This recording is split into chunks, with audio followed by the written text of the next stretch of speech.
We're fearlessly talking about the biggest stories that matter to you the most. Breaking news, John Calipari is finalizing a 5-year deal to become the Arkansas Razorbacks' next head coach, covering college sports like no one else. The biggest guests in sports.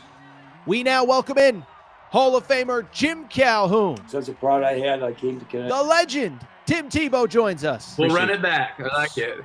The legend, Herschel Walker.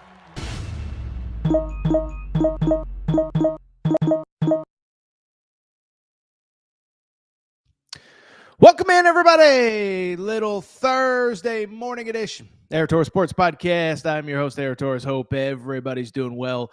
Hope everybody's having a great day. It's Thursday, but we actually have a jam-packed, awesome show. Cannot wait to get to everything that we're going to get to today. We're going to open Mike Norvell. We actually haven't talked a ton about Mike Norvell. You got to hear this audio that came out on Wednesday. This guy, I don't know how much longer he's going to make it as Florida State's head coach because it just did not make him look good. We'll talk a little bit about Hugh Freeze's hot seat. An interesting week. He's sort of talking to the AD. He's sort of not. A report says, quote, everything is on the table at Auburn right now. And then we'll go ahead and wrap with some college hoops. This is quietly going to be one of the best weekends of college hoops all season long. Yes, it's exhibition season. The season itself starts 2 Mondays from now, but on Friday, we have Purdue traveling to Kentucky. We have BYU hosting UNC, Louisville hosting Kansas, and, of course, Arkansas hosting Cincinnati. Yeah, they're exhibitions. Yeah, they don't matter. Who even knows who's going to be playing? If you don't think Torres is previewing these games, though, you're out of your freaking mind. So loaded show, busy show. Before we get started, a couple quick reminders. One, make sure that you are subscribed to the Aaron Torres Pod YouTube channel. New clips, new videos going up every single week, every single day. We really do appreciate your support. On YouTube, we have surpassed 63,000 subscribers. We're closing in on 64. Cannot thank you all enough for your support. Also, make sure you're subscribed on Apple, Spotify, wherever you get your podcasts. We do appreciate your support there as well. Leave a 5-star rating and review. Before we get to today's show, we also have to thank our friends and the official ticketing partner of the Aaron Torres Pod and Aaron Torres Pod YouTube channel. We got to thank SeatGeek, okay? So SeatGeek is America's #1 ticketing app. Listen, it's that time of year. Maybe you're a Kentucky fan. You're going to the Purdue game, or you want to go to the Purdue game on Friday. Maybe you're an Arkansas fan. You're thinking, hey, we might get a win this weekend because Auburn stinks. Well, guess what? If you need tickets to just about anything, go ahead and go to SeatGeek. #1 ticketing app, 28 million downloads. They take care of their customers. Every ticket rated 1 through 10. Green dot means go ahead and purchase. Red dot means go ahead and stay away. But here is the real reason you need to use SeatGeek and the SeatGeek app. Pretty simple.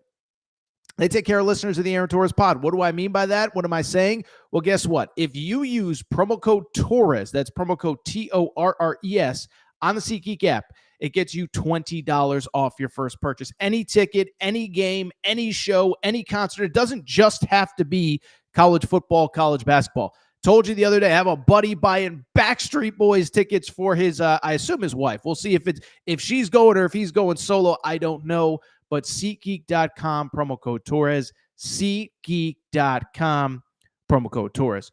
With that said, it is a busy Thursday in the world of sports.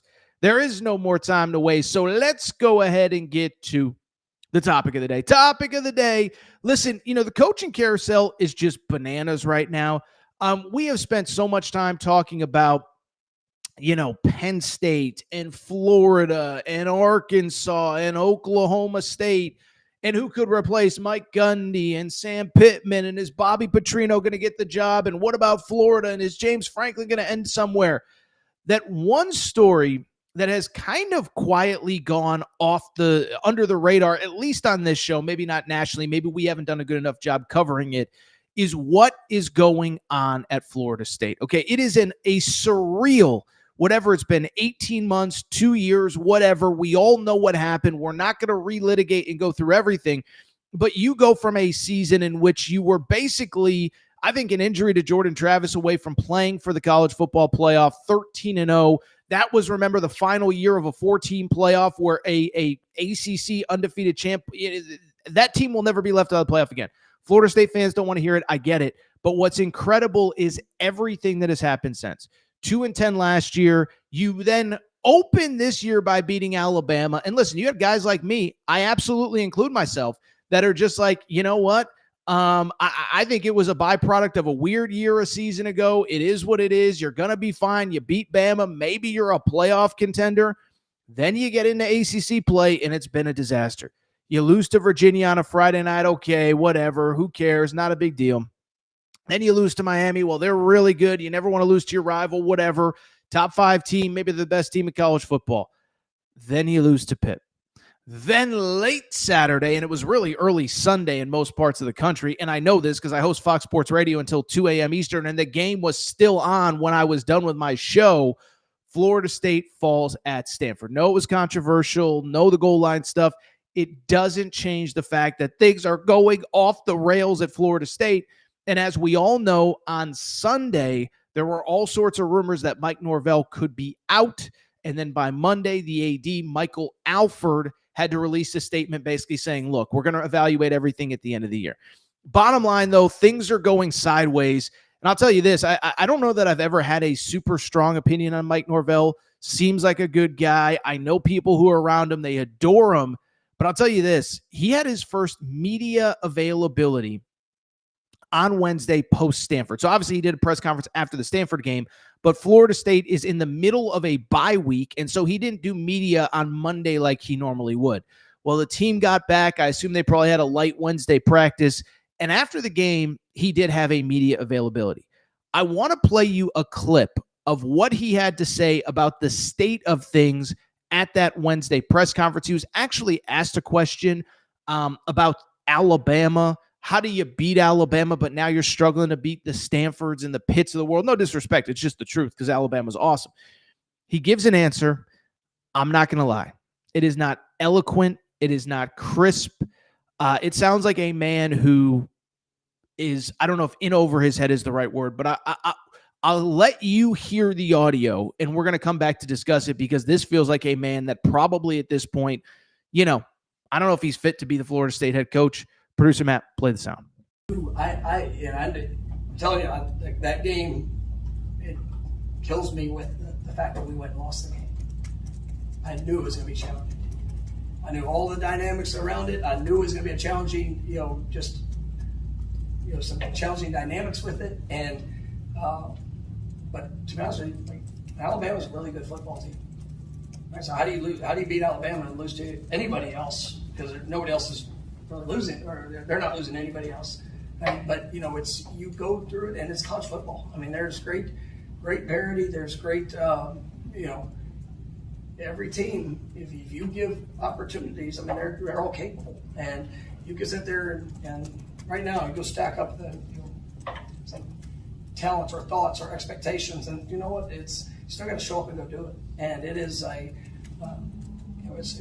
it's a weekly focus that is your best going to show up.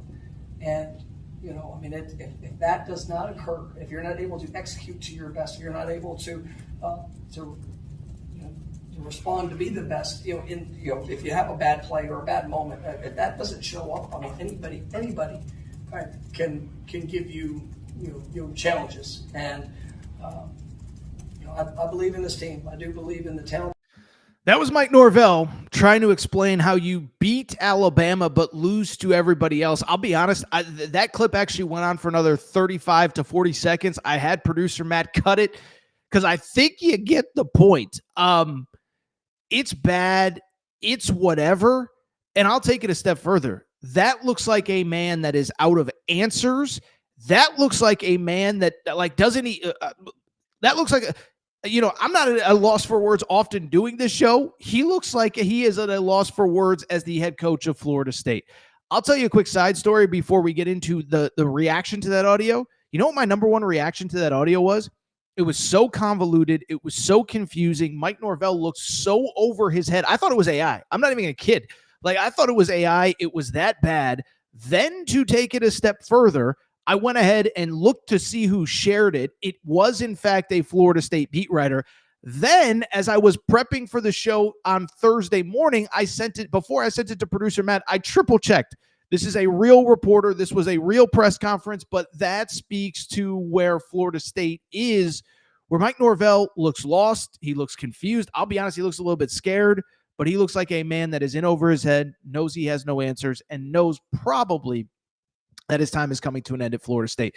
We'll see what happens at Florida State. What I would say is, to me, this is absolutely one of the most shocking downfalls that I think that I can ever really remember in college football. And again, we don't have to relitigate everything, but to go from 13-0, very much in the playoff mix. Again, you would have been in the playoff if it was a year later in a 12-team era. Instead, it's a 4-team era. You get left out. And then you go back to last year, 2-10, 1-8 in the ACC. I believe the only wins were Cal at home and Charleston Southern. That's unbelievable. And then this year, you start with the Bama win. You think everything's been turned around. You think Gus Malzahn has the answers. And now you're 0-4, and it's sideways in the ACC. You just look at the win-loss record. It's unbelievable. Last 2 years, what are they? 5-13, 5-14 now overall. That's insane. How about this? They haven't won an ACC game outside of Cal, and I guess Cal would have been over a calendar year ago now. So one ACC win since that ACC championship game in 2023. And I think what makes it so shocking is just how quickly it happened, how fast it happened. Listen, I know teams have good years and then struggle the following year, but look at all these teams in college football. Alabama, 9-4, boom, immediately back to the top of the polls. Oregon, multiple coaching changes, hasn't really had a downfall. You go through on and on down the list, and it's like you look at this team, this program, 13-0 to 2-10, and now they're headed towards another, 4 or 5 win season tops. And when I look at what happened, I think a few things stand out, and it's stuff that I think we've talked about over the last couple of years. But man, oh man, oh man, you talk about, I think what really stands out to me is the idea that basically it was a perfect storm in a positive direction one year, and then it's been a perfect storm in the other direction the last couple of years. You look at what's gone on. That 2023 team, really special. Jordan Travis, multi-year starter, dealt with a lot of crap, dealt with whatever, struggled, got better. You win 11 games the year before, then you play for an ACC title and you win it. But once he got hurt, and once it just fell apart so quickly. Now I'm rambling like Mike Norvell because it's just so confusing to me. But even last year, I kind of thought to myself, I said, are they really that bad, or did they just pick the wrong quarterback? Is it a DJU issue more than it is anything else? Well, what I've come to realize is a few things. Is one, I think he went from the ultimate leader, the ultimate winner in Jordan Travis to DJU, who just is what he is. We can criticize, we can whatever. He was a very well-compensated quarterback last year, so I don't feel bad criticizing him. But also what I'll say is this. I do think there is something to the word culture here, right? And I think sometimes we throw around the word culture and it gets a little bit overused, and it is what it is and it's whatever. But at the same time, I think it applies at Florida State. Florida State, in my opinion, and it's not just my opinion, it's just a fact, they were one of the first ones that really went all in on the portal. And I think early on, you go back to that 2020, 2021 timeframe, there weren't as many schools using it. You could get good players. You could build organically. You could build internally. You weren't losing 30 guys year over year. But it is something too, and again, Florida State fans have heard this story for years, but I think it's accurate, of to expect to build out of the portal every year just isn't realistic. And I think that's kind of what happened at Florida State. You had this magic season where all the stars aligned, where most of your best players came out of the portal. Some of them, like a Jared Verse, had been in the program for 2-3 years at that point. Jared Verse was in his second year in 2023. You're able to add a Keon Coleman in the offseason. You have a multi-year starter quarterback, but then you lose all those guys. 10 NFL draft picks, virtually all of them came out of the portal. And it's just unrealistic to expect to be able to turn over a roster year over year by doing it in the manner that they have. I think it's an interesting case study, to be honest. We talk so much about the portal in general, but ask a Steve Sarkisian, ask a Kirby Smart. You want to be getting 4, 5, 6, maybe 8 guys tops, and the rest of your roster should have been recruited organically, should be kind of returning year over year. So that's what's become fascinating to me. But I do think culture is an issue. And again, I know it's a word that everybody just throws around. I do think it is applicable to this situation at Florida State. And I do think when you're bringing in 30, 35 players that were at somewhere else, that are maybe on their second, third, fourth school, it's hard to get them to buy into the common good, the common conversation about that school, right? As a matter of fact, I saw this on social media. Matt, you can pop up the John Talty tweet. We reference John Talty a lot. He was actually quote tweeting an article from one of his colleagues named Chris Hummer. But in the article, they're talking about the Stanford game, the loss to Stanford. And how about this? After the loss, this was Chris Hummer's reporting via John Talty's Twitter feed. After the Stanford loss, a source told CBS Sports that players were cracking jokes in the locker room about having to, quote, respond yet again. Respond is a common phrase for Norvell to his team as losses mount. Let me just ask you a simple question. You think players are cracking jokes in the locker room when they lose at Oregon and Dan Lanning is in charge? You think players are cracking jokes at Indiana? They don't lose very often, but when they do, you think Curt Cignetti's going to put up with that crap? You think players are cracking jokes when Alabama lost to Florida State? I don't think so. And again, it goes back to what I said a minute ago. When you have guys that have been in that locker room year over year over year, like with Alabama is a perfect example. They lose that game to Florida State. You know who emerged in that locker room? Guys that have been in the program for 3 or 4 years at this point. Ty Simpson was like, I ain't going down like this. I didn't sign up to play for a mediocre team. Let's figure this out. The other leaders in the locker room, whoever they are, Caden Proctor, some of the guys on defense, I don't know who everybody is, but I know it's obvious at Alabama that the guys that have been there 3-4 years are like, we're not accepting this. We're not allowing it. You got guys cracking jokes, according to CBS, in the locker room after the game. So it is a crazy situation. It is just goofy. And I think what'll be interesting is what happens next, because, we talk about all these coaching things in a vacuum. Everyone's a little bit different. And I think what's interesting about Florida State, and if we do either have Florida State fans in the comments section or are going to watch this video after the fact, drop your thoughts, because, I don't know. I think we look at the James Franklin situation and we all just assume, if you got to fire a coach, you fire a coach. And it's like, not every school is Penn State. Not every school has that kind of money. Even Billy Napier's buyout was like $8-9 million up front, and the rest owed out over the course of 4, 5, 6 years, whatever it is. And so Florida State is an athletic department that doesn't have a ton of disposable income. You know how I know that? They've told us that for years. They've been trying to get out of the ACC. And even with the ACC kind of redoing the TV deal to allow schools that bring in more viewers, et cetera, to get more money, I don't know. Do they have the $50, $55, $60 million it's going to take to buy out Mike Norvell?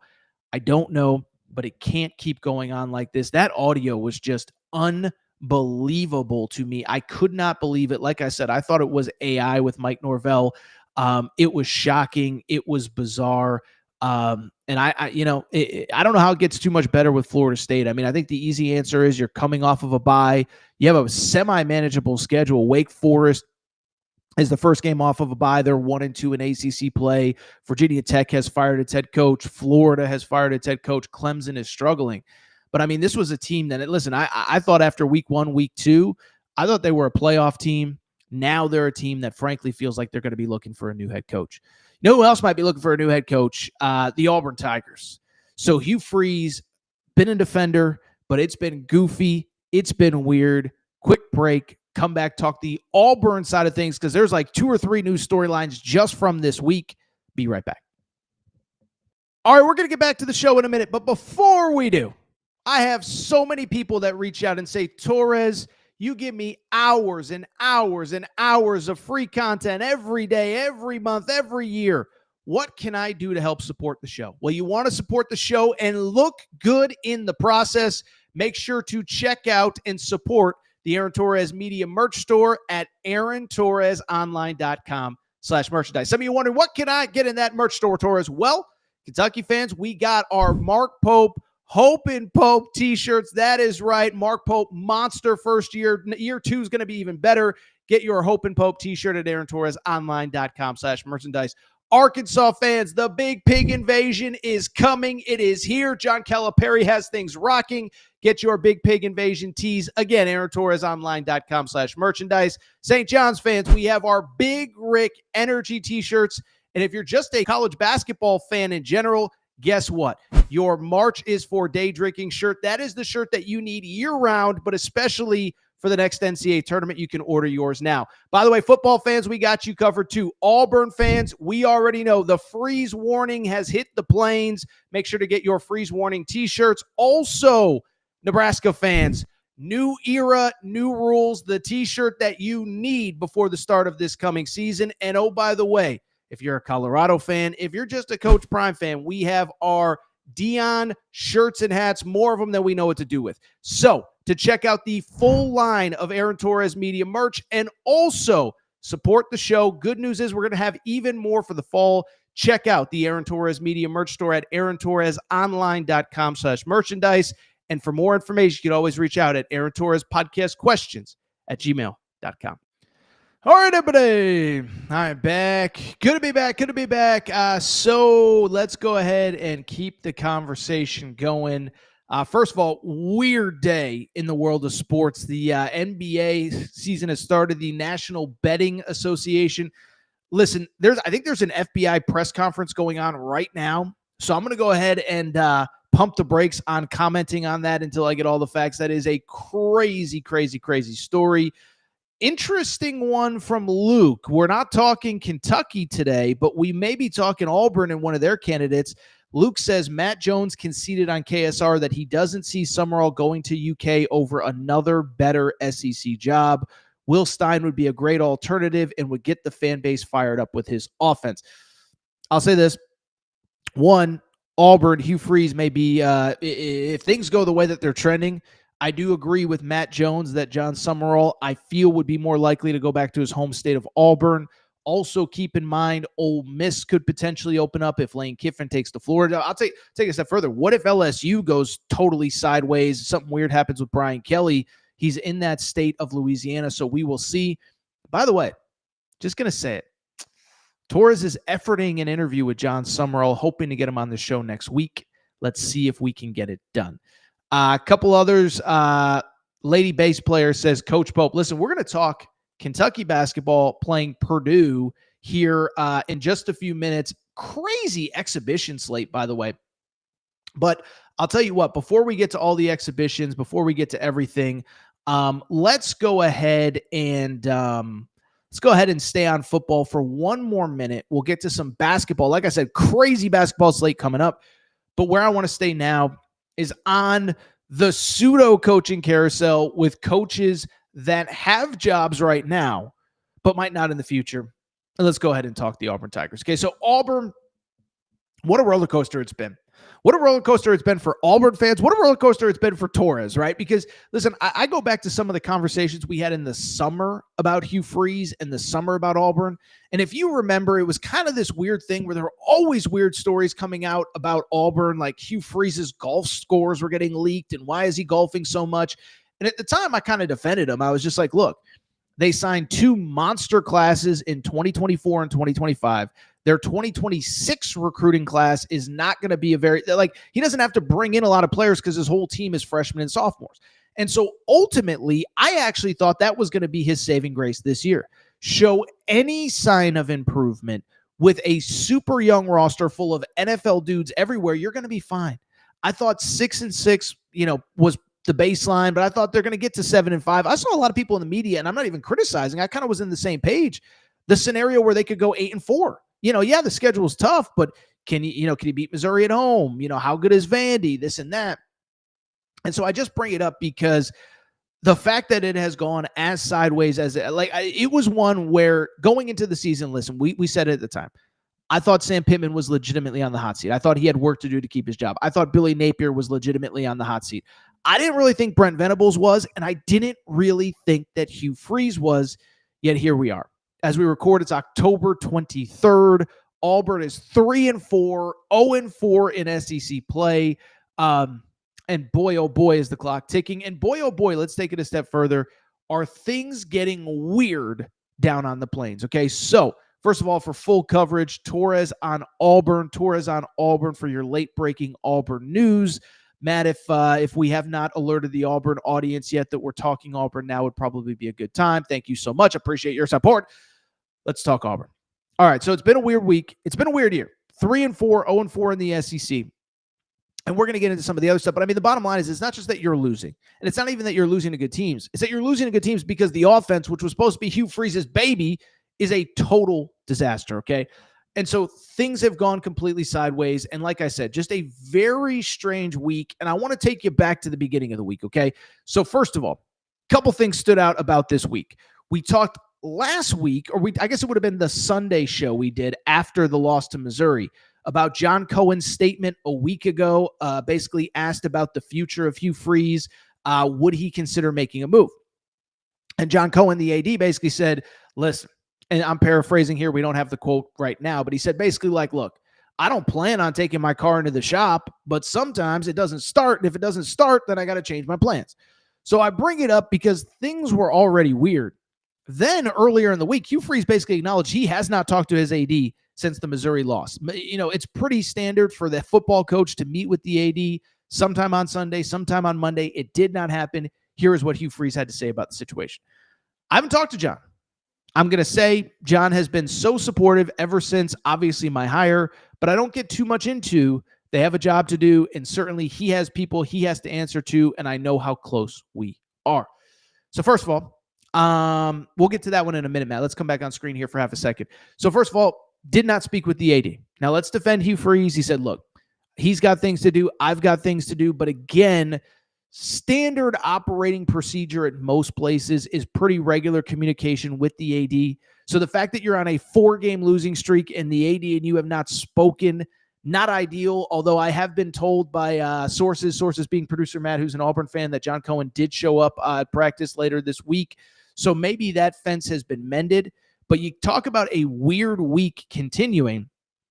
Let's go back to Monday again, because, again, going back to Monday, if you remember, there's all this Mike Norvell stuff. Billy Napier's just been fired.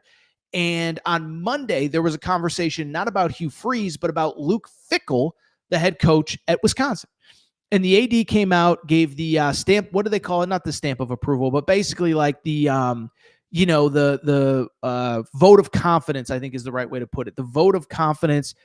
This is at Wisconsin. Luke Fickell's AD basically said, like, look, it hasn't been pretty. This isn't the standard, but we support Coach Fickell. We're going to give him what he needs to succeed. So I guess somebody at Monday's press conference asked Hugh Freeze about a stamp of approval, a vote of confidence. Here's what he had to say. It would be huge. That would make everyone feel a lot better for sure. I've totally gotten off of all social media, so I'm not sure what exactly was said in those other cases, but that's got to be reassuring to those people in there that they believe that they can get it fixed. Again, I like Hugh Freeze. I actually really like Hugh Freeze. He's always been very nice to me. But just weird stuff to say. I haven't talked to my AD.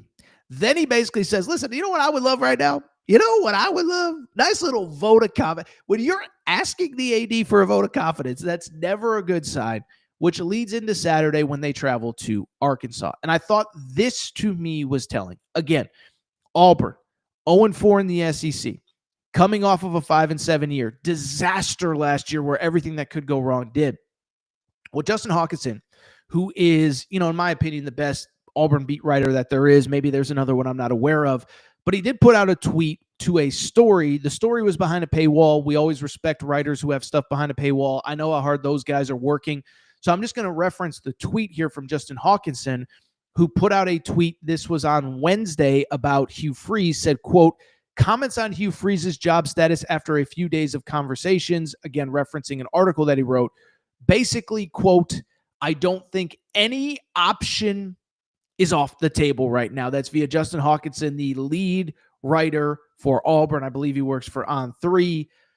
Again, there's nothing else to say other than that it's getting weird. And there's nothing else to say, but when he says that every option is on the table, it's starting to feel like every option is on the table. First of all, Luke referenced it in the chat, but Freeze's buyout, relative to all these other buyouts, is actually totally manageable. What is it, about $15 million, something like that? Compared to Billy Napier, who's getting 20, James Franklin, who's getting double that, Mike Norvell, who's got $50-60 million owed to him if he were fired. $15 million is a drop in the bucket. Now, like so many of these, we have to read the fine print.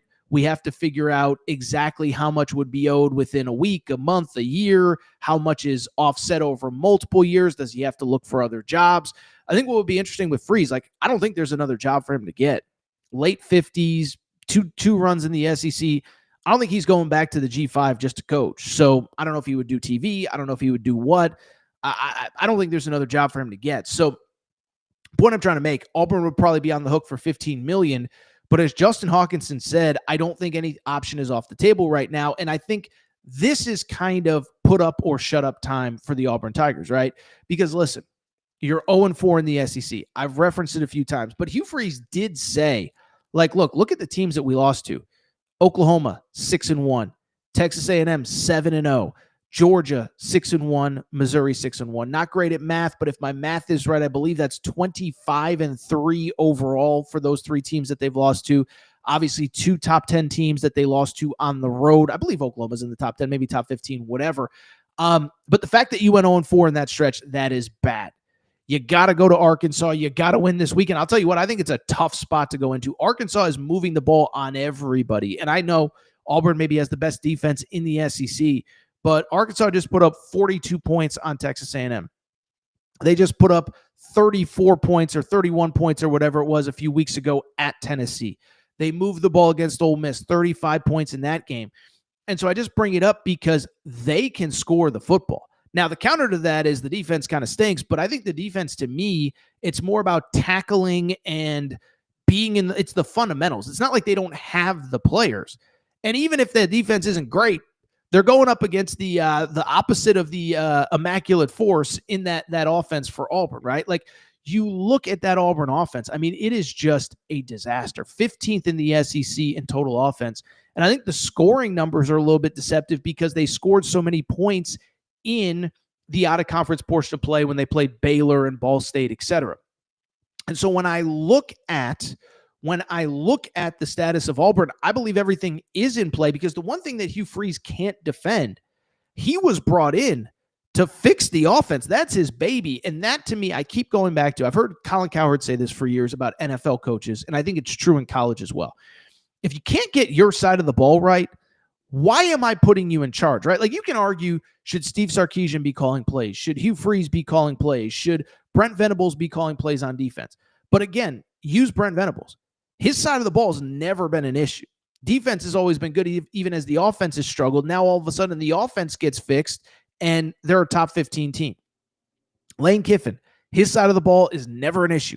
Kirby Smart, his side of the ball defense is never an issue. Kalen DeBoer, his side of the ball on offense this year with Ryan Grubb is not an issue.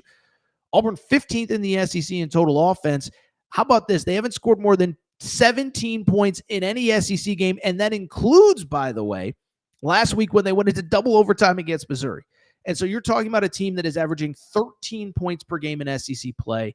And I really do believe everything is in play. They have 2 games before the bye at Arkansas and Kentucky.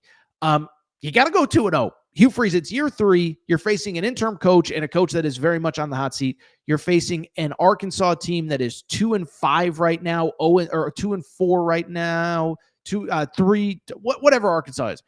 I can just pull it up really quick. What is Arkansas? 2-5, 0-4 in the SEC. Is that right? Let me see here really quick. I'll just pull it up. Arkansas is 2-5, 0-3 in the SEC. That ain't going to get, you got to beat them. You got to beat Kentucky next week, as Kentucky is right now 2-4, 0-4 in the SEC. Like, these are just games that you have to win if you're Hugh Freeze. By the way, Arkansas, I think the other thing too, that's a team that Auburn has historically had very good success against. This is an Auburn team that in their last 9 games against Arkansas is 7-2, 9-3 in their last 12. Like, these are games you got to win. No excuses. Play like a champion. I can't believe we're here with Hugh Freeze, but like, look, when the offense is your baby and the offense can't move the ball, it's really bad. As Justin Hawkinson said, everything is on the table, or no option is off the table is the way that he actually framed it. I believe it because I don't care how talented the roster is. I don't think you can go. And by the way, the other thing with Hugh Freeze, and now I'm just rambling, but 2 hand-picked quarterbacks, right? I mean, it's not like the old days where I got stuck with this guy and what am I supposed to do, whatever. Went into the portal, got Peyton Thorne. You benched him last year, brought in Hank Brown. It didn't work. You went back to Peyton Thorne, whatever. Well, now this year, Jackson Arnold was your second handpicked quarterback. And it sounds like, there could be multiple quarterbacks playing at Arkansas this week. So I don't have all the answers. Does something happen after this week? Probably not, because you got Kentucky next week. But I think if you lose this game, let me put it this way.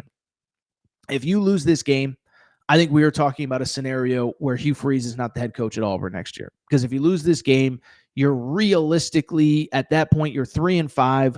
Even if you beat Kentucky and Mercer at home, if you're 3-5 and you lose to Arkansas, you're not beating Vandy at Vandy. You're not beating Alabama. So we'll see what happens. I don't wish ill will upon anybody. We've had Hugh Freeze on this show. I like Hugh Freeze. But at some point, as Bill Parcells said, you are what your record says you are. And right now, that record's just not good enough. All right, so what we're going to do, we're going to take a quick break, come back. When we do, we will switch gears to a little bit of college hoops. Because how about this? College hoops season 10 days away. Friday is going to be a monster slate of exhibitions. Kentucky hosting Purdue. BYU hosting UNC. What else we got? Louisville, Kansas. Arkansas, Cincinnati. Quick break. Come back. Discuss it all. Be right back.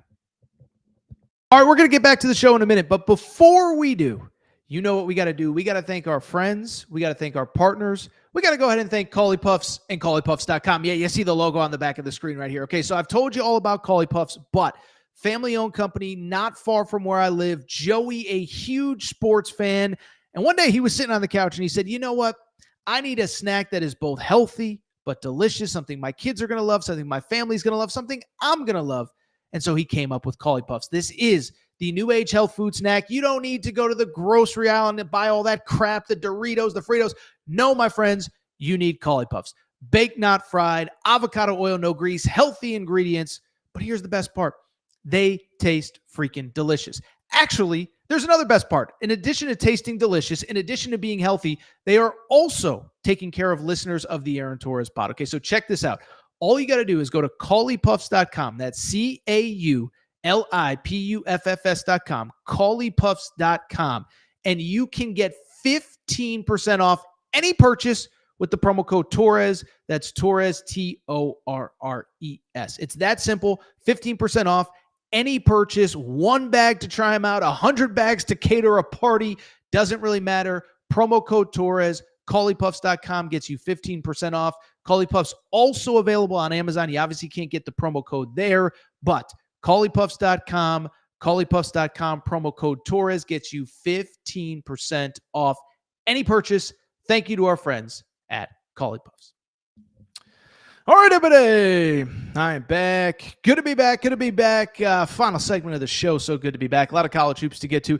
Matt, any interesting football comments before we switch to basketball? I know there's a lot of people wanting to talk basketball. Let's see here. Yes. So Luke says, listen, he said it. Auburn, 4 losses and still have to go to Vandy and play Alabama, both likely losses. Listen, I agree. 6-6 isn't good enough in year 3 with that roster. Now, Hugh Freeze is going to argue who brought in that roster. And I think that's the one thing that he's still kind of holding on to. I think I referenced this the other day, but I saw an Auburn fan put it really well. He said, I hated Brian Harsin just because he stopped recruiting and he didn't try. He's like, at least Hugh Freeze has made us not embarrassing on one side of the ball, and athletically we can compete. But if you don't have the right quarterback, or if you're not coaching him up well enough, that's on you. Like, I'm not going to sit here and defend Hugh Freeze, the quarterback whisperer, the guy who won games with Bo Wallace and Chad Kelly at Ole Miss, can't complete a forward pass in 2025. So producer Matt saying we're basically last year's Florida Gators. A lot of talent. Who cares? I don't disagree. Any other football stuff before we switch gears to basketball? All right. I guess we're switching gears to basketball. Let's switch gears to basketball. So we are now 10 days away from the start of college basketball season. Absolutely insane. I freaking love it. I cannot wait. I've referenced it a few times. I will be in Vegas for that doubleheader, BYU Villanova, and also Arizona, Florida should be a real fun one. What's crazy though, listen, let me even before I talk Kentucky, Purdue, let me take half a second to give the NCAA credit. They get a lot of stuff wrong. You know, we didn't even talk about this. G League players are now allowed to play in college basketball, which I think is a little bit of a convoluted story, but that's another conversation for another day. I bring it up. One thing they have done well used to have exhibitions behind closed doors between good teams. You could play non-D1 teams in exhibition slates and open the doors. Then we had these charity exhibition games where it was like, okay, you got to give money to charity. Now the NCAA is just like, whatever. You want to play a good team in exhibition slate, play good teams. And you have these incredible games. We've had so far UConn, Boston College. We've had Michigan, Cincinnati, which I watched, Arizona, St. Mary's. And we got a ton this weekend. There is no bigger exhibition game. Listen, is this hyperbole to say the biggest exhibition game in college basketball history? Number 1 Purdue traveling to number 9 Kentucky. This game will be airing on the SEC network at 6 p.m. Eastern on Friday. I cannot believe it. I'm so excited. I'm so fired up. Let's go ahead and discuss this. And as always, we have to do the caveat of, we'll see who's actually going to be playing in this game, right? Because these exhibitions, everyone's a little bit different. Some guys are just using it to get ready for the season, to change rotations, whatever. And obviously there's some injury stuff coming into this game. Before we get started, by the way, I should mention, if you're a Kentucky fan, if you need tickets to this game, SeatGeek.com, promo code Torres gets you $20 off your first purchase. SeatGeek.com, promo code Torres. And I should mention, if you live on that Tennessee-Kentucky border, maybe you can't get to Lexington. You know where you need to go watch this game? You need to go watch this game at Circa Casino, Circa Sportsbook at Mint Kentucky Downs in Franklin, Kentucky. Okay, so I told you all about Circa. They are the official hotel partner and casino of the Aaron Torres pod. Well, guess what? They have the incredible property in Las Vegas, but they have now put in the new sportsbook, Mint Kentucky Downs, Franklin, Kentucky. It's right on the Tennessee-Kentucky border. I know not all of you can get to Rupp, but if you want a great place to watch this game, a great place to hang out, great hospitality with all the other games, it's Friday night, game 1 of the World Series, college football's going on, multiple college basketball exit. This is a great Friday to check out Circa Sportsbook, Mint Kentucky Downs, Franklin, Kentucky.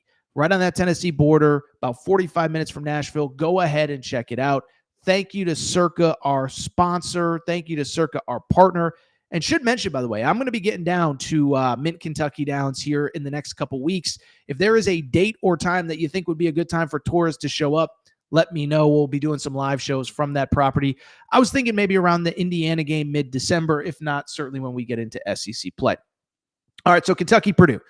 We don't know who's going to play. We don't know who's available, but darn it, that is not going to stop us from previewing it anyway. I think the big story coming in, a few things. One, Purdue number 1 in the country. Know they played for a national championship this past, 2 seasons ago. I'm wearing my 2024 Final Four shirt, by the way. So people say I hate Purdue. I got a Purdue logo on my back, along with UConn, NC State, and Alabama. But what is also the story is kind of what's going on in Kentucky right now and just the health status of some of their guys, right? Listen, I know this is going to make me unpopular with, 300 other fan bases. Feel bad for Kentucky. Feel bad for Mark Pope, because every time they get a little bit of momentum, injuries just keep on happening, right? Last year, we don't have to go through again. Lamont Butler in and out of the lineup. Kirk Kriisa basically out from December on. Jackson Robinson out for the final probably 10 games of the year. Well, this year, Otega Owe has been dealing with a turf toe situation since the summertime. He finally feels like he's ready to get back and ready to go. And then Jalen Lowe, who has been the star of summer workouts, according to literally everybody who has seen this team practice, goes down with a shoulder injury in the blue-white game. And so the conversation is, one, I think it's Jalen Lowe is not going to play. We know that. Otega Owe, there's talk that he may come back for this game. But to me, I think it sucks. It's disappointing. I don't think for either team you take too much out of a win or a loss. But I think if you're looking at a glass is half full for Kentucky, one, going to be a great crowd at Rupp. It's going to be one of the best atmospheres we see all year in college basketball. And then two, it does give other guys opportunities to shine. What I'm curious about, first of all, what do you do at the point guard position? Because even if Jalen Lowe comes back ahead of schedule, let's just say he's back for the Louisville game early November. It doesn't change the fact that at certain points, he's going to be in foul trouble. He's going to whatever. You're going to need other guys to step up. And so, first of all, who's playing point guard at Kentucky? Otega Owe, I think, had some comments this week about, I can play point guard.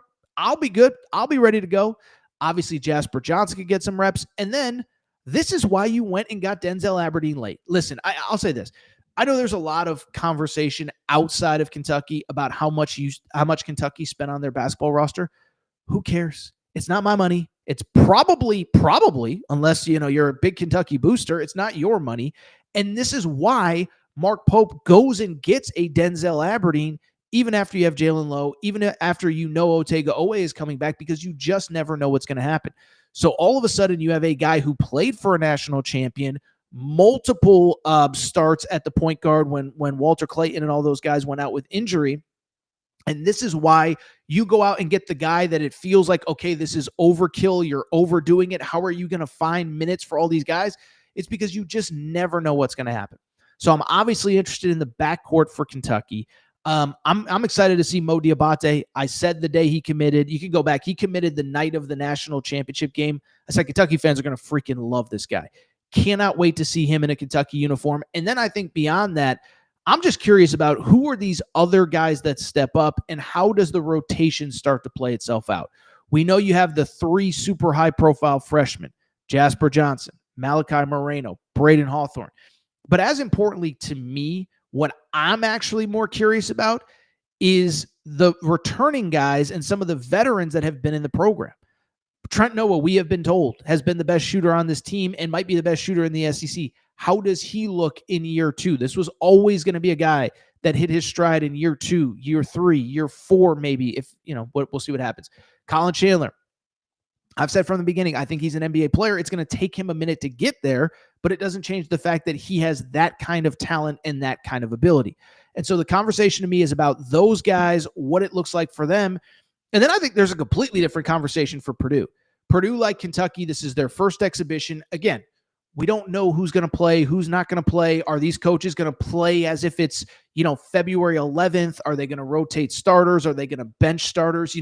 I'll say this, even go back to last weekend, BYU played at Nebraska. Half their starters didn't even play the second half. So we don't know who is going to play, how much they're going to play. Is Purdue going to treat this like a regular season game? Are they going to treat it like an exhibition? Whatever. But I'm fascinated to see this team. Listen, Braden Smith, best point guard in college basketball.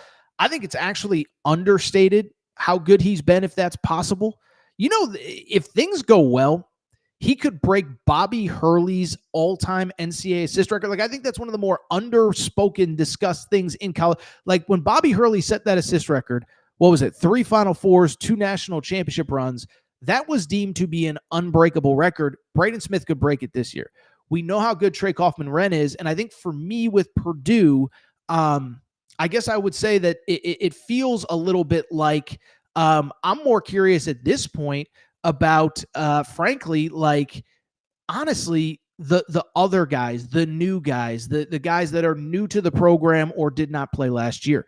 Remember, Daniel Jacobson, this was a guy that 7'4", the spirit animal, natural successor to Zach Edey, goes down last year with injury. What happened to him?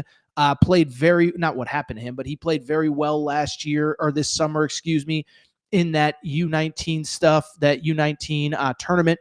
How does he look after not playing college basketball last year? Again, given that he played a lot this summer.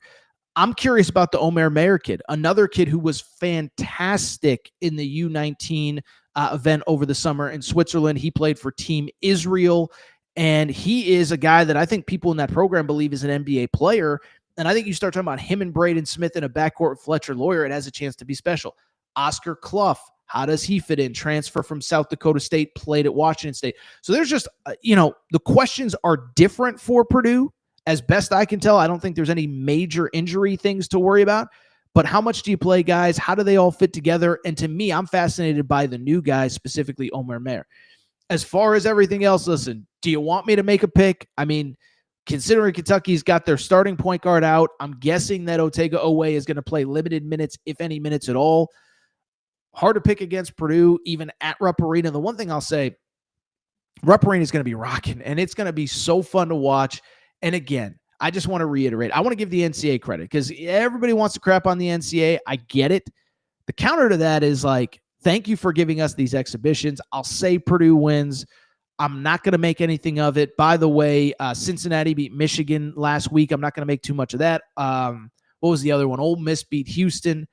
These are exhibitions, but man, oh man, I'm excited. Credit to the SEC Network. Our buddy Garth Glissman, the Associate Commissioner for Basketball, he joined the show this summer. But listen, I don't want to give Garth too much credit. I don't want to put you on the spot, Garth, if you're watching. But whoever in the SEC office, whoever in college basketball is helping put these games together, I'm appreciative, and I cannot wait for this one. You know what else I cannot wait for? Also Friday night. This one is on ESPN Plus. It is in Salt Lake City. So it's not technically a home game in Provo for the BYU Cougars, but how about this? North Carolina at BYU. This is a 9 p.m. Eastern. I guess that would be a 7 local time start. It is on ESPN Plus. Fascinating matchup, interesting matchup. Again, for people who are just joining us, we're not going to overanalyze this. We don't know who's going to play, what rotations are going to look like. I referenced it a minute ago. BYU did play an exhibition last week against Nebraska where they were just mixing and matching lineups nonstop. But if you don't think I'm going to watch this, and if you don't think we're going to talk about it right now, you, sir or ma'am, are out of your mind. First of all, BYU, listen, we know what it's about. It's about AJ DeBonsa. Best player in high school basketball. By the way, through all of the rotational stuff, actually did play quite a bit last week against Nebraska in that exhibition. 30 points for AJ DeBonsa. I think 2 things stood out in that game. One, 3-point shooting was much better. If you go back to the U19 stuff over the summer, if you remember, really struggled from behind the 3-point line. I think it was shot 11%, 14%, something like that. But I also remember saying at the time, it was I think he's going to be fine. I watched all those games. The form was fine. The shot just didn't go down. Well, 2 for 4 shooting from the 3-point line. The other thing that stands out, this dude can just go ahead and get to the free throw line anytime he wants. 8 attempts at the foul line, 8 for 8 from the free throw line. And listen, Kevin Young is known for his offense. Richie Saunders is going to be an All-American or is on track to be an All-American. Rob Wright is great. Doesn't change the fact that anytime things break down, AJ can get to the basket and AJ can get to the foul line. That is a crucial thing. Now, I think what's going to be interesting, there's a good team around him. I thought it was actually, I want to give Hubert Davis a little bit of credit. He did a press conference in the lead up to this game. He said, look, we recruited AJ. We know how good AJ is, but he's not just a great player. They have a great team around him. And I think what I'll be curious about is, one, how does Kevin Young kind of, what's the right word, deploy all of the assets on that team? And then 2, how much does he just play guys? Again, this is their second exhibition. So this is their last tune-up before they play Villanova on opening night. And so I guess my question is he playing this one more to win than the other day when they played Nebraska? Richie Saunders played quite a bit in that game. He was only 3 for 10 from 3. I expect him to be better. Rob Wright, fascinated to watch him. But I'm also fascinated to watch some of the other guys. We talked about this when the roster came together last summer.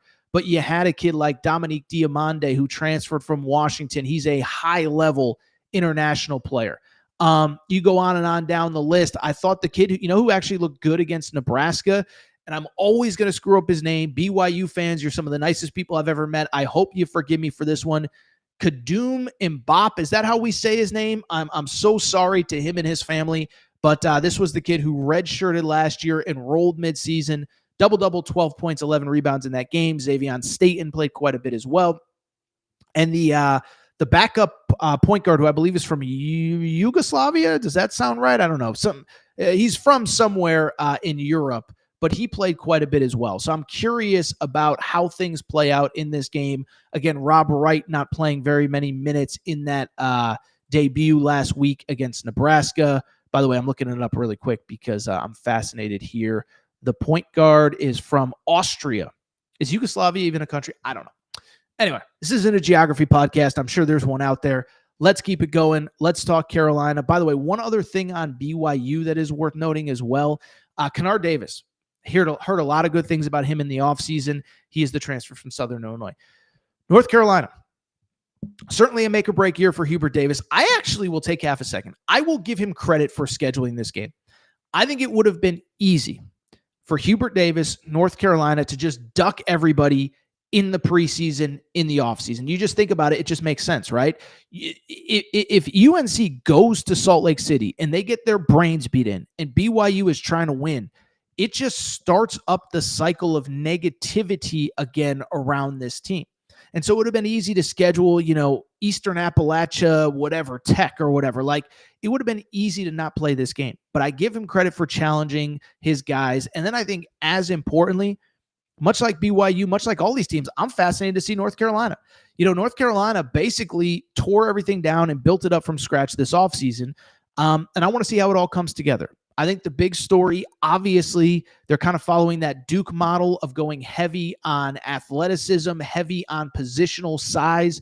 Remember Duke last year, basically every starter was 6'5" or bigger. North Carolina had at the time Elliot Cadeau, at the time Seth Trimble, at the time whoever, RJ Davis. Well, Seth Trimble's back, but everybody else is basically brand new. I think in the backcourt, it'll be fascinating. They are still a little bit on the small side with Seth Trimble. Kyan Evans comes in from Colorado State. But I'm also just fascinated, frankly, with the big guys. And I'm fascinated by how all of the pieces fit, because it's one thing to say we're going to go do what Duke did. Duke also had 3 future lottery picks: Cooper Flagg, Con Knipple, and of course, Kaman Malawach. And then, oh, by the way, Sion James, even before he got to Duke, was a potential lottery pick. I think what's interesting for me from the North Carolina side, one, I'll give credit where it's due. Caleb Wilson is a very good player. Every single thing you hear about Caleb Wilson coming out of Chapel Hill is that he is as good as advertised, the real deal, versatile on offense, versatile on defense. There is a reason everybody wanted him in this high school class. Beyond him, I think Henry Visar is about as much of a sure bet as you can have at the center spot. It was interesting. I was watching the Arizona exhibition. Remember, they have Krivas back, and basically you couldn't have both of those guys. So Visar hits the portal. He's going to be really good. I think where I'm interested in this game is more so on the wing. North Carolina, first of all, Luka Bogovic, the 22-year-old Euro. He's here, and my understanding is he's been cleared by the NCAA, but there's still some issues with North Carolina. His academics, something.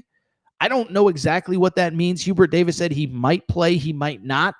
North Carolina fans, I know you'll get on my butt in the chat or in the comment section, but has he been cleared by the school? Has he taken classes at the school? I'm a little bit confused on all of that, but Hubert Davis said he might play. So my guess is that he is in fact cleared. And then I think the other guys, Jonathan Powell, again, a guy that on paper looks really good, played well at West Virginia last year. We'll see if it translates. And oh, by the way, Jaden Young and Jaron Stevenson as well. I've said many times I'm a big Jaron Stevenson guy. He was at Alabama. As far as a result or a pick, again, we don't know who's going to play. We don't have a lot of details. But to me, it does feel like the story has to be BYU at home. It's their second exhibition. This is Carolina's first exhibition.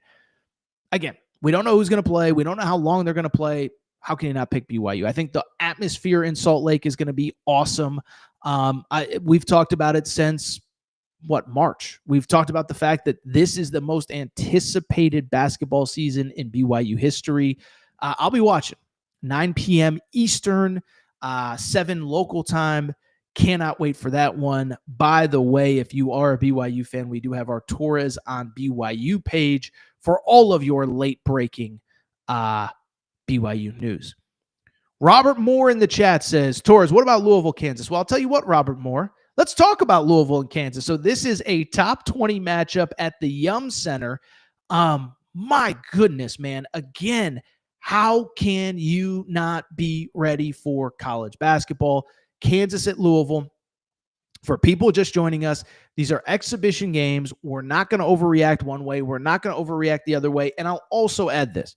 We don't know who's going to play, so we're not going to, start speculating on this and that. Just a couple thoughts on this one. First of all, the headliner, everybody knows, it's Mikal Brown Jr.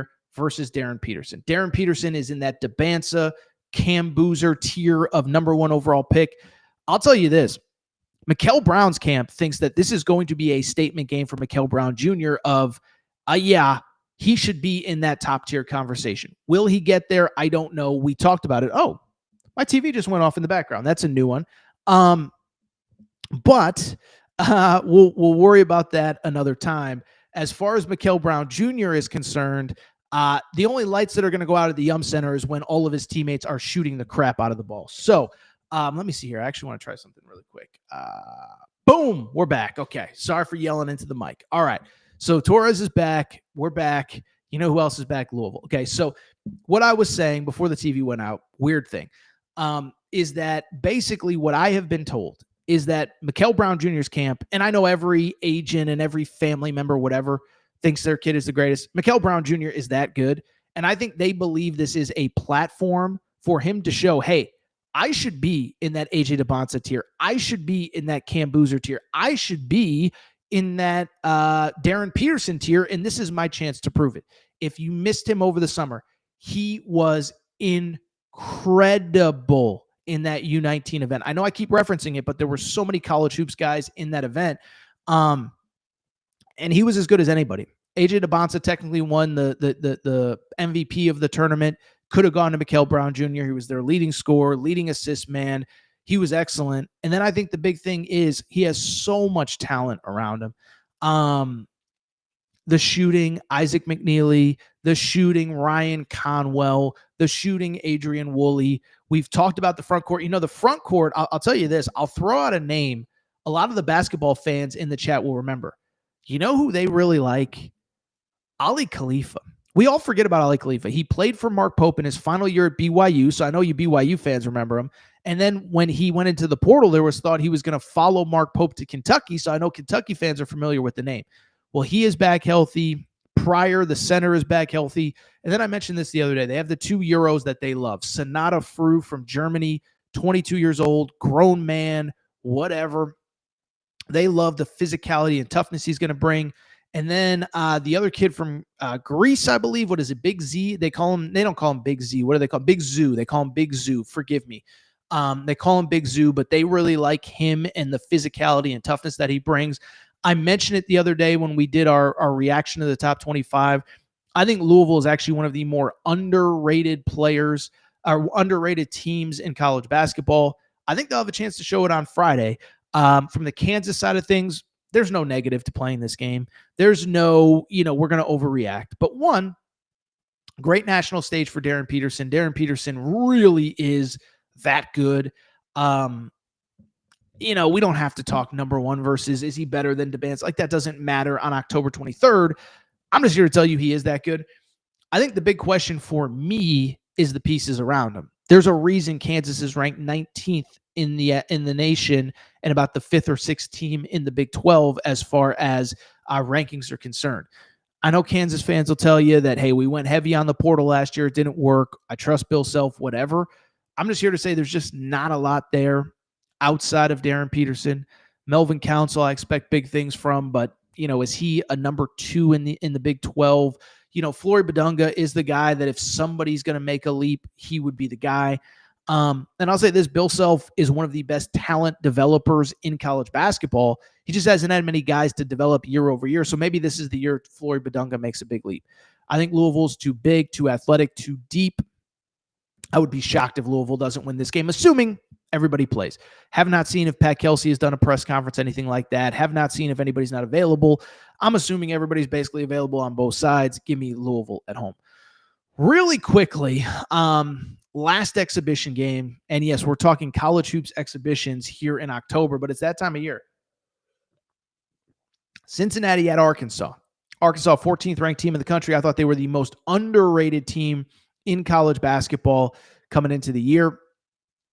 And they host Cincinnati. So what's noteworthy on Cincinnati, this is Cincinnati's second exhibition game. This is Cincinnati's second exhibition game on the road. And this is Cincinnati's second exhibition game against a top 25 team. They went to Michigan last week. They beat Michigan. Now, Michigan was without 2 of their big guys, Morez Johnson Jr. and also Adai Mora. Counter that is Cincinnati looks really good. And, Wes Miller is the coach there. I think he's been there 4 or 5 years now.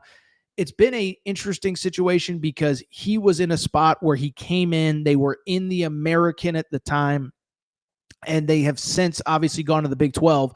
So listen, not everybody's Houston. Going from the American to the Big 12 is a big leap. I think they struggled. I think for a couple of years they were kind of piecing together the roster. I bring it up because this year they hired a general manager, Corey Evans, used to be a recruiting guy, worked for the Oklahoma City Thunder. And I felt like this roster, it looks like a real team. And I think it showed when they played at Michigan last week. Baba Miller, I think Arkansas fans will remember the Baba Miller name because Arkansas recruited him this offseason. He looked really good, super versatile, super athletic. Jalen Celestine, who I think is really good, didn't even play. And then from there, Day Thomas is the point guard.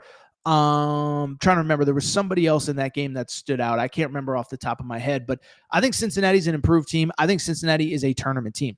Still, though, the story is Arkansas. Again, there may have been a Calipari media availability that I missed. I don't know if everyone's going to play. I don't know if anybody's hurt. But if everybody plays, I'm just curious about all of the same things that everybody else is, to be perfectly honest. How healthy is, how do the pieces fit? DJ Wagner in the backcourt with Malik Thomas, with Darius Acuff. How does it look? All of that. And then the front court. I got some pushback because I said this is maybe Calipari's most talented roster since the 2015 season. I believe it. Trevin Brazile is such a difference maker. And he's going to be playing the 4 alongside Malik Ewan or Nick Pringle. And then from there, on the wing, the big story is Carter Knox returning as a sophomore. Easily could have been in the NBA right now, maybe even a first-round pick if he had gone through the draft process. So bring it up very simply to say Arkansas hosting Cincinnati.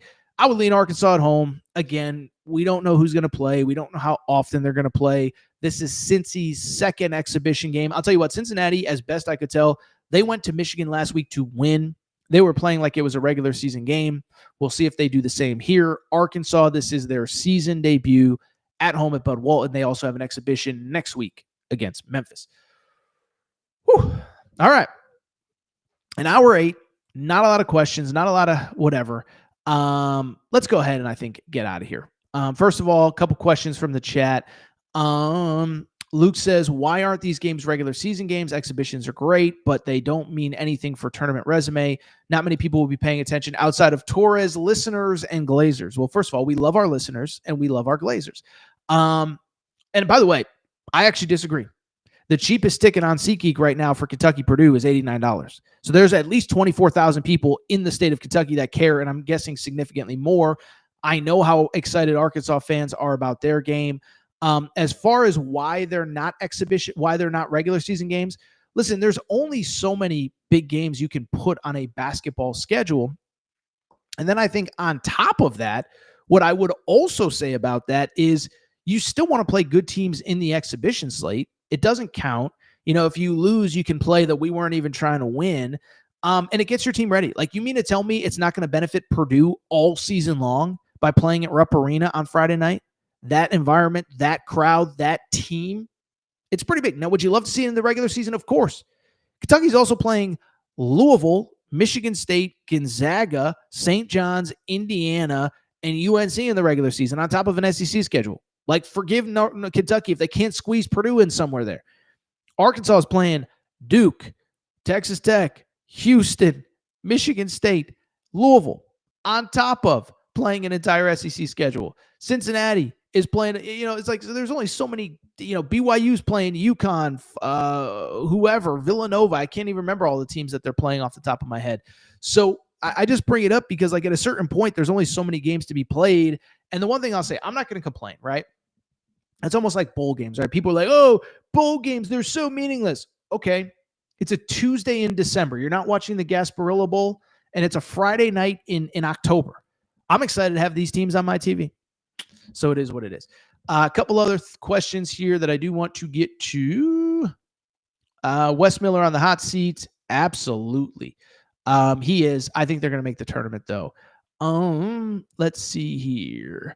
ACC is a sinking ship. Not many program have an off-ramp. Oh, this is more in conversation about the ACC realignment more than it would be like this season in college basketball. All right, I'll tell you what. Boy, oh boy, oh boy, what a show. I'm going to go ahead and get out of here. If you are not subscribed to the Aaron Torres pod, go ahead and make sure to do so. Apple, Spotify, Amazon Music, Google Music, wherever you listen to podcasts, make sure that you are subscribed. Make sure to rate and review the show. By the way, do me a quick favor. click the little like button. That really does help us kind of move up the charts and up the Google algorithm. So click that like button. As I'm seeing here, 17 of you, now 18 of you have. There's 53 people in the chat. Let's get everybody doing that. Let's get up to 50 or 60 likes. But we're going to go ahead and get out of here. Cannot wait. Do not know, by the way, I do have one more question in the chat that we do have to get to. Charles asks, can anything stop the Big Pig invasion? We're going to find out if Cincinnati can on Friday night at Bud Walton Arena. Arkansas fans, t-shirt. We have changed the website URL, by the way. It is aarontorresonline.com/shop. aarontorresonline.com/shop. You can get those before the season starts. But yeah, we're going to find out if Cincinnati can stop the Big Pig invasion. We're going to find out too, by the way, if Hugh Freeze can stop the Big Pig invasion, because you talk about a man that needs a win. Hugh Freeze needs a win, I think, as bad as anybody in sports right now. All right, we're going to get out of here. Loaded Sunday show coming. We'll see what happens in the world of college sports. By the way, my official picks will be at aarontorresonline.com later today for the weekend. But it was a slower slate, so figured we talk Norvell, Hugh Freeze, and college basketball. Appreciate your support. We'll be back later this week. Time to go. Shout out to Torrent Craig. Shout out to Rachel, who hates my voice. Shout out to JJ.